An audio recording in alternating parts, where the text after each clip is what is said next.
রবীন্দ্রনাথ আসলে সম্পূর্ণরূপে পলিটিক্যাল ছিলেন, এই ইতিহাসটা আমার মনে করে দেয়া দরকার যে রবীন্দ্রনাথ তো কলোনিয়াল বাংলার একটা খুবই পারফেক্ট জাংচারের লোক। যখন বঙ্কিমচন্দ্রদের কলোনি বিরোধিতার একটা দুর্দান্ত মোমেন্ট পার হয়েছে, এর আগে লিবারাল ওয়েস্টার্নাইজেশনের একটা দারুণ মোমেন্ট পার হয়েছে। রবীন্দ্রনাথের সময় হলো ওই সময় যখন আসলে ভারতীয়ত্ব এবং পশ্চিমা যে ধ্যান ধারণা, সংস্কৃতি, শিক্ষা সবকিছু এই দুটোর একটা মীমাংসা চলছিল। এবং রবীন্দ্রনাথ সোফার ভারতীয়দের মধ্যে এই ব্যাপারে বেস্ট। এবং আমরা এটা যদি মনে রাখি তাহলে রবীন্দ্রনাথকে পড়তে আমাদের খুব সুবিধা হবে।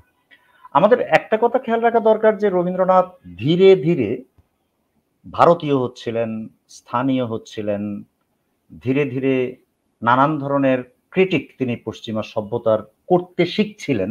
এটা তার জন্য কঠিন ছিল। কেন কঠিন ছিল সেটা আমি পরে প্রসঙ্গ হলে বলবো, কিন্তু আপাতত আপনার কথায় যাই। এটা আমরা ভুলে যাই অনেকেই যে রবীন্দ্রনাথ কিন্তু খুবই বড় অ্যাক্টিভিস্ট ছিলেন। আমি বহুজনকে মনে করিয়ে দিই যে আজকাল রবীন্দ্রনাথের যে মূর্তি আমাদের সামনে হাজির আছে সেটা কেন আছে সেটা বলছি। এই মূর্তির মধ্যে আমরা ভুলে যাই রবীন্দ্রনাথ কিন্তু সিরিয়াস ধরনের অ্যাক্টিভিস্ট ছিলেন। রবীন্দ্রনাথের যে প্রবন্ধগুলোকে, অনেকগুলো প্রবন্ধ আমরা আজকাল পাই যেগুলোকে আমরা সাহিত্য হিসেবে পড়ি, আলগা উপাদান হিসেবে পড়ি, আমরা খেয়াল রাখি না যে এর অনেকগুলোই কলকাতার সেন্ট্রাল পলিটিক্যাল প্রোগ্রামের মূল বক্তব্য হিসেবে উপস্থাপিত হয়েছিল। আমরা এটা কিন্তু খুব ভুলে যাই, এটা আসলে মনেই রাখি না, উল্লেখই করি না। এমনি রবীন্দ্রনাথ পরে শিক্ষা নিয়ে যে কাজ করেছেন, স্বাস্থ্য নিয়ে যে কাজ করেছেন, অন্য যে ধরনের কাজ করেছেন তাদের তো তিনি একদম বড় অ্যাক্টিভিস্ট, নো ডাউট, মানে আনপ্যারালালি বড় অ্যাক্টিভিস্ট, কিন্তু একদম পলিটিক্যাল অর্থেই তিনি অ্যাক্টিভিস্ট ছিলেন। যেটা আমার আন্দাজ, আমি যেটা বারবার বলতে চাই, খুব বেশি প্রতিষ্ঠিত নাই কথাটা, সেটা হলো এই যে এই রবীন্দ্রনাথের পড়ার ক্ষেত্রে একটা বড় ধরনের ক্ষতি করেছে আমাদের তিরিশের কবিরা সাংঘাতিক মেধাবী ছিলেন এবং ফলে তাদের কোনো একটা ট্রেন্ড তৈরি করার সক্ষমতা অনেক বেশি ছিল।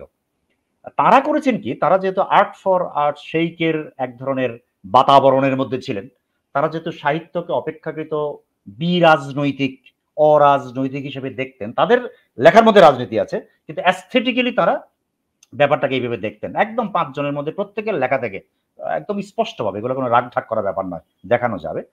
তো তারা প্রত্যেকেই বাজারে চালু প্রবাদ হলো যে তারা রবীন্দ্রনাথের খুব বিরোধী ছিলেন। এই বিরোধীরা ছিল হলো অ্যাস্থেটিক্যাল, কিন্তু আসলে কালচারাল দিক থেকে, আসলে জীবন যাপনের দিক থেকে, যাপিত জীবনের দিক থেকে এরা প্রত্যেকে আসলে রবীন্দ্রনাথের ধারাবাহিকতার মধ্যেই ছিলেন এবং প্রত্যেকেই বিরাট রবীন্দ্রপ্রেমী ছিলেন এবং তারা প্রত্যেকে রবীন্দ্রনাথ সম্পর্কে প্রচুর লিখেছেন। বুদ্ধদেব বসু খুবই বেশি, কিন্তু অন্যরাও লিখেছেন। এই লেখার মধ্য দিয়ে রবীন্দ্রনাথের পড়ার এমন একটা খুব প্রমিনেন্ট, ডমিনেন্ট, প্রভাবশালী একটা ধারা তৈরি হয়েছিল, যেটাকে আমরা বলতে পারি যে এটা হলো রবীন্দ্রনাথকে একজন শিল্পী হিসেবে প্রতিষ্ঠা করেছে। শুধু শিল্পী, যে রাজনৈতিক বিযুক্ত, তার যে অ্যাক্টিভিজম, তার যে রাজনৈতিক বিভিন্ন প্রপোজিশন, তার যে জাতীয়তাবাদ নিয়ে দারুণ কাজ, তার যে জাতীয়তাবাদ বিরোধিতার রাজনীতি, তার যে সামাজিক উন্নতি সংক্রান্ত অসংখ্য প্রপোজিশন, এই ব্যাপারগুলো, এমনকি নারী সংক্রান্ত, ওটা কিন্তু রবীন্দ্রনাথ অ্যাক্টিভিজমের মতো করেই করেছেন।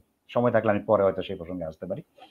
তাহলে এই যে রাজনৈতিক রবীন্দ্রনাথ, এই রাজনৈতিক রবীন্দ্রনাথ আসলে ছিলেন, কিন্তু পরে তিনি আবির্ভূত হলেন একজন শিল্পী রবীন্দ্রনাথ হিসেবে, প্রধানত 30-এর মধ্যস্থতায়। আগে এটা ছিল না। আমাদের এখানে রাজনৈতিক রবীন্দ্রনাথের নতুন একটা পর্ব শুরু হয়েছে 60-এর দশকে। আমি মনে করিয়ে দিই যে আসলে 60-এর দশকে রবীন্দ্রনাথ খুব সাধারণভাবে গৃহীত হয়েছিলেন, একজন বড় লেখক, তার জন্ম শতবার্ষিকী চলছে এবং সেটা পালিত হবে। কিন্তু নানান কারণে রাষ্ট্রীয় পক্ষ এবং স্থানীয় রাষ্ট্রপক্ষের যারা সহযোগী ছিলেন, অথবা অন্যভাবে পাকিস্তান রাষ্ট্রতন্ত্রের পক্ষপাত করতেন, তারা এই ব্যাপারটাকে নিলেন এবং এটাকে অনেক বড় করে তুললেন। এটা আমাদের পক্ষে ভাবা এখন একটা হাইপোথেটিক্যাল ব্যাপার হবে যে যদি সত্যি সত্যি রবীন্দ্রনাথের জন্ম শতবার্ষিকী খুবই নর্মালি পালিত হতো, তাহলে রবীন্দ্রনাথ এত বড় রাজনৈতিক ব্যক্তিত্ব আকারে আবির্ভূত হতেন কি না। এটা কিন্তু আমাদের পক্ষে খুবই হাইপোথেটিক্যাল হবে, কিন্তু এটা ভাবার দরকার আছে। মানে আমি বলতে চাচ্ছি এই ব্যাপারটা প্রথম কিন্তু রাষ্ট্রতন্ত্র এবং তাদের যারা সমর্থক ছিলেন এবং অন্য পলিটিক্যাল পজিশন থেকে তারা কিন্তু এর বিরোধিতা করে ব্যাপারটাকে একটা বড় রূপ দিয়েছিলেন। তাহলে রবীন্দ্রনাথ আবার অন্যভাবে রাজনৈতিক হয়ে উঠছেন, যেটা রবীন্দ্র সাহিত্যের রাজনৈতিক পাঠ নয়। আমাদের এটা খেয়াল রাখতে হবে, রবীন্দ্র সাহিত্যের রাজনৈতিক পাঠের অ্যাম্পল স্কোপ আছে। রবীন্দ্রনাথ একজন মডার্নিস্ট আমলের লোক, রবীন্দ্রনাথ একজন লিবারেল হিউম্যানিস্ট লোক, রবীন্দ্রনাথের কলোনিয়াল পার্সপেক্টিভ থেকে দুর্দান্ত ক্রিটিসিজম হতে পারে, এবং এই ক্রিটিসিজমগুলো রবীন্দ্র সাহিত্যকে ব্যবহার করেই দারুণভাবে হতে পারে। কিন্তু এই যে 1960-এর দশকে প্রধানত ঢাকায় যে রাজনৈতিক রবীন্দ্রনাথ তৈরি হলেন, এই রাজনৈতিক রবীন্দ্রনাথ কিন্তু আসলে সাহিত্যকে খুব বেশি ব্যবহার করে হয় নাই। রবীন্দ্রনাথের যে ভাবমূর্তি ছিল, সেই ভাবমূর্তিকে ব্যবহার করে বরং হয়েছে। এটা আমাদের জন্য খুব ভালো কিছু হয় নাই। এটা সময়ের পরিপ্রেক্ষিতে তৈরি হয়েছে, সময়ের উপর মানুষের অতটা নিয়ন্ত্রণ থাকে না, ফলে এভাবে গেছে।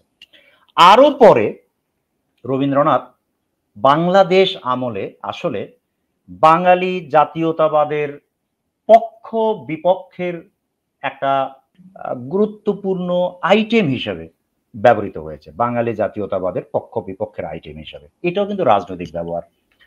দুই পক্ষের ব্যবহারেই আমরা দেখব যে খুব প্রশংসার কিছু নেই। তার কারণ হলো, আগেই ফরহাদ ভাই বলেছেন, আমিও বলেছি, যে এর মধ্যে যে টেক্সচুয়াল পর্যালোচনা, এর মধ্যে যে কন্টেক্সচুয়াল পর্যালোচনা, এর মধ্যে যে পলিটিক্যাল পর্যালোচনার অসংখ্য স্কোপ আছে, সেই স্কোপের মধ্য দিয়ে বাংলাদেশের বিদ্বৎ সমাজ, সেটা একাডেমিতে হোক একাডেমির বাইরে হোক, খুব বেশি পরিমাণ গেছে এটা আমরা বলতে পারি না, অপেক্ষাকৃত কম গেছে। একাডেমিক্যালি খুবই আকর্ষণীয় ফলও আমরা খুব কম পেয়েছি। যেই পরিমাণ রবীন্দ্র চর্চা হয়েছে তার তুলনায় খুব কম পেয়েছি, আর বাইরে তো আসলে আরো কম পেয়েছি। ফলে এই যে রবীন্দ্রনাথ পলিটিক্যাল হয়ে ওঠা, তার কতগুলো পর্ব, এই পর্বগুলোর মধ্যে আমি বলবো যে বাংলাদেশের যে রবীন্দ্রনাথ পলিটিক্যাল, এটা সবচেয়ে কম প্রোডাক্টিভ। এর আগে প্রোডাক্টিভিটি বরং অপেক্ষাকৃত বেশি ছিল। এটা বাংলাদেশের ক্ষেত্রে এটা আমি বলবো যে আরো বেশি প্রোডাক্টিভ হতে পারতো, যেটা ফরহাদ ভাই বারবার ইঙ্গিত করেছেন বিভিন্ন সময় লেখায় এবং অন্য অনেকেই, কিন্তু আরো প্রোডাক্টিভ হতে পারতো, সেটা হয় না।